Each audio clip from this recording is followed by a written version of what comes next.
ഇതുകൊണ്ട് ഇവിടെ രണ്ടുപേരും നിൽക്കുന്നുണ്ടോ, ഒരു ഗിനിപ്പെണ്ണും ഒരു കോഴിപ്പെണ്ണും. ഇവർ രണ്ടുപേരും ഇവിടെ നിൽക്കുകയാണേ, താഴത്തെ വീട്ടിലെയാണ്. ഇവരിവിടെ വരുന്നതൊന്നും ടെസ്സായിക്ക് ഇഷ്ടമല്ലേ. ടെസ്സ കട്ടിൻ്റെ കീഴിൽ കിടന്ന് ഉറങ്ങുക.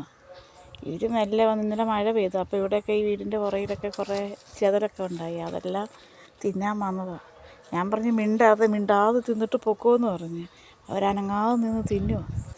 ഇതുകൊണ്ട് അവർ തിന്നുന്നത് നോക്കി കാവൽ നിൽക്കുക ഒരു പുള്ളി. ഈ 6-7 വീടുകളുടെ ഈ ഏരിയയിലെങ്ങും ഇല്ല ഒരു പൂവൻ കോഴി. അതിൻ്റെ അഹങ്കാരം അവനുണ്ടല്ലോ, എല്ലാവരെയും ഭരിച്ച് നടക്കുക. ആരെന്നെ പറഞ്ഞാലും അനുസരിക്കുകയില്ല, നമ്മളെ ചീത്തയൊക്കെ വിളിക്കും, വലിയ മഴക്കൊക്കെ പറഞ്ഞ്. എല്ലാ മണിക്കൂറും ഇടപെട്ടിട്ട് പുള്ളി കൂവിക്കൊണ്ടിരിക്കും, സമയം അറിയിപ്പിച്ചുകൊണ്ടിരിക്കും നമ്മളെ. വലിയ ഉത്തരവാദിത്തമുള്ള ആളായിട്ട് നിൽക്കുക. ടെസ്സ ഇതൊന്നും അറിഞ്ഞില്ല, ടെസ്സ കിടന്നുറങ്ങുക. ഞാൻ പറഞ്ഞ് ഇവരോടെല്ലാം മെല്ലെ തിന്നിട്ട് പൊക്കുമെന്ന്. ഇവൻ വലിയ കൂവലൊക്കെ കൂവും, അതാ ഇവൻ്റെ കുഴപ്പം. അതുകൊണ്ട് പെൺപിള്ളേർ